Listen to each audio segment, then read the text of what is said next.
Hi, I'm Sam Scheidler from Clark Mortgages. I'm a mortgage advisor specialising in complex cases, including residential and investment, and in some cases bridging finance. Bridging finance is basically a short-term mortgage. It used to be a little bit of a boogeyman in the industry. I think for some people it still is, because the reality is bridging finance is more expensive than term mortgages. The difference being a term mortgage is a long-term mortgage. Bridging finance historically used to be a short-term mortgage to deal with bridging the gap between two instances of having money. It would kind of act as a conduit to avoid things like, for instance, a chain breaking. So when you buy a house, if you're relying on the sale of another house, generally a chain means that everything happens in succession or simultaneously. If that's not able to happen, you know, the person somewhere down the line, it might be that you can't sell your house on time to buy this one. There will be a lender that will act as a stopgap that will provide a short-term sum of money in case that doesn't happen. So they secure the mortgage against the property you're selling or the property you're buying, particularly if you were looking to buy it with cash. That's then repaid from the sale of the property that you were planning on selling anyway. So it's a short-term measure.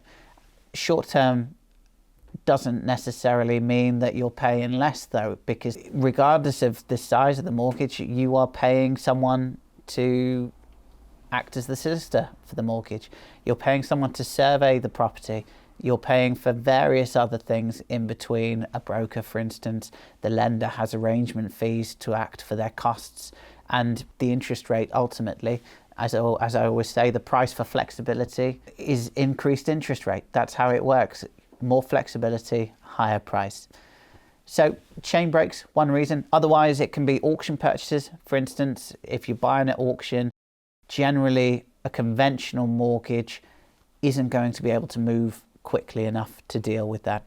You're going to want someone who can issue funds within 28 days, because the day you agree that purchase at the auction, you exchange contracts, you're beholden to completing on that mortgage, or you have penalties and potentially you get pursued for the full amount.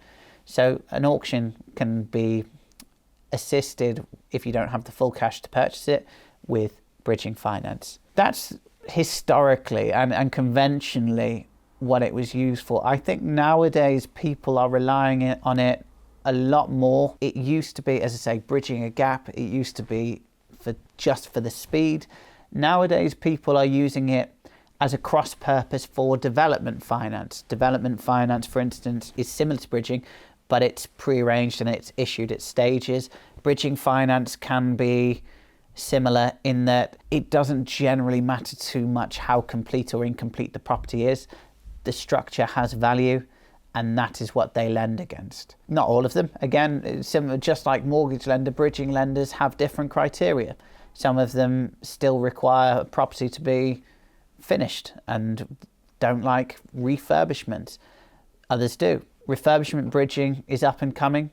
It's a great way of acquiring property, but also at the same time being issued finance to do the works. So for those who have an idea for a property, have the money to buy it, but not necessarily all the money to do the works, it can be great. So there's loads and loads of sub-products now within bridging finance, which probably just aren't distinguished enough, because they all come under the bridging finance terminology. And I think that does still bear the stigma of being expensive, perhaps to some a little predatory, I don't know. The cost structure is basically a couple of things. Firstly, several fees.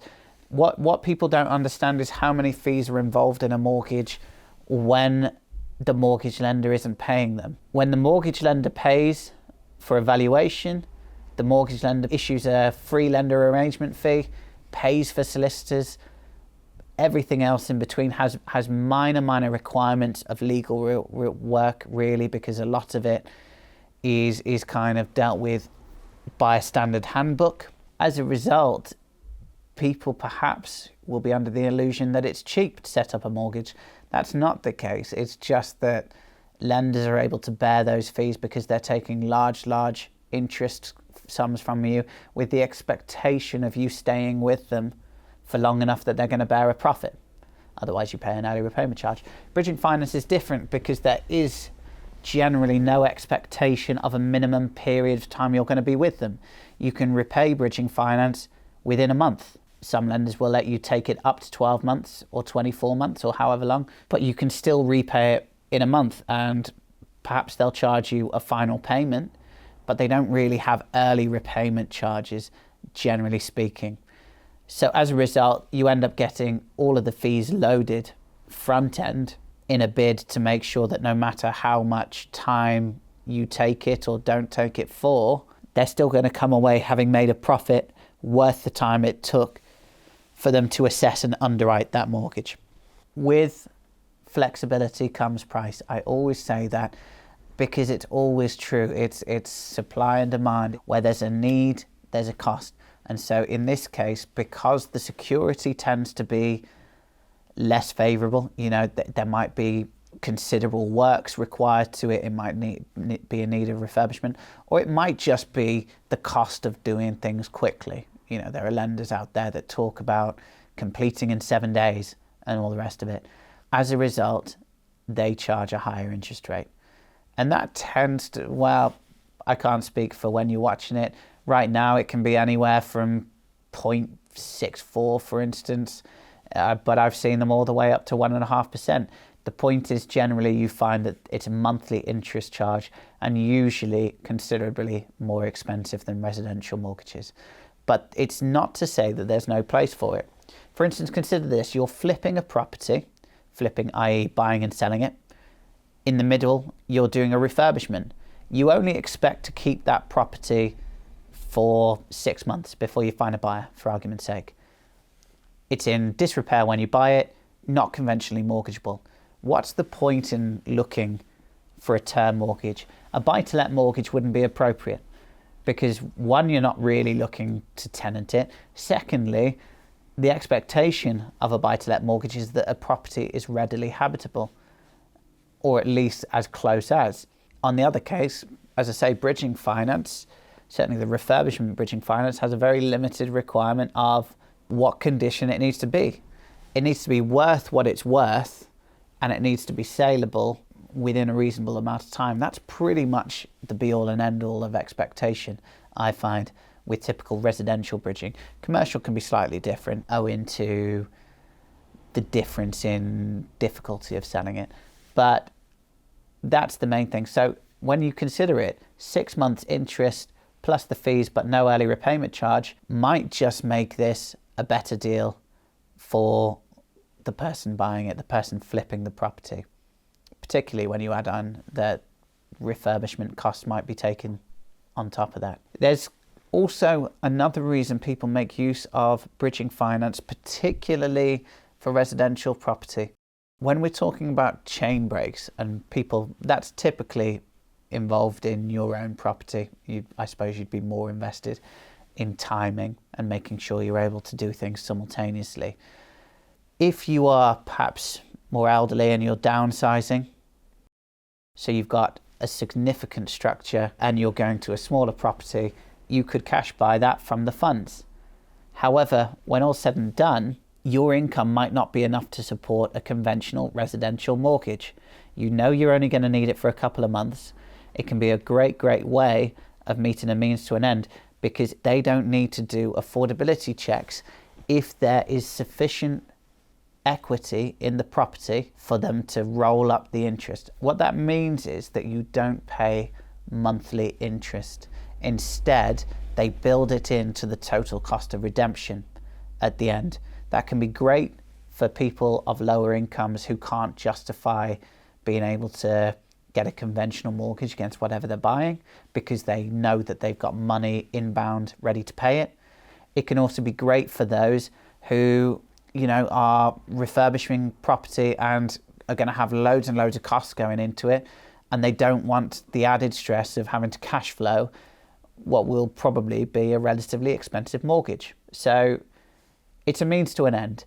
The price isn't important. What the price does for you, what the interest rate does for you, is important. There are even loads of really weird cases where you agree a below market value deal. Well, a bridging finance lender in some cases can let you borrow 100% of the purchase price if you've agreed at below market value, if there's sufficient discount involved. You really can't do that typically with a buy-to-let mortgage. Even if it's ready to inhabit now and rent out, a lender might still expect you to put 25% down. But because you've done the work of negotiating the discount, for whatever reason, vendor needs a quick sale, whatever it is, bridging finance lenders can get involved and will help you buy it with 100% of the purchase price on the basis that the market value is higher. So loads of really interesting ways to make use of it. So in that case, would you begrudge paying 1% a month, for instance, if you've not had to put a deposit down on a property? It's a means to an end. So it's what it does for you that's important. The key thing entering the mortgage, it is a short-term loan, 12 months, 18 months, 24 months, 6, whatever it is. So you have to be clear on what your exit strategy is going to be. How are you going to repay them? And ideally, you probably want a couple of different ways if one of them doesn't pan out, because they can come with exit penalties, they can come with late payment penalties, because they've lent you the money with the expectation of receiving full payment at the latest by, say, 12 months' time. And there will be contractual elements of fees that will be added. So you've really got to plan and deal with an exit. That's why it can be very risky dealing with it on your own. A good broker can help you, or a good relationship with a bridging lender. As I say, flexibility and speed, great reasons to use them. They're not the be-all and end-all for everyone. There are certain cases where it can be a bit of overkill to use it, but it's a tool you should have in your arsenal and something you should consider if you're considering purchasing and investing in property seriously.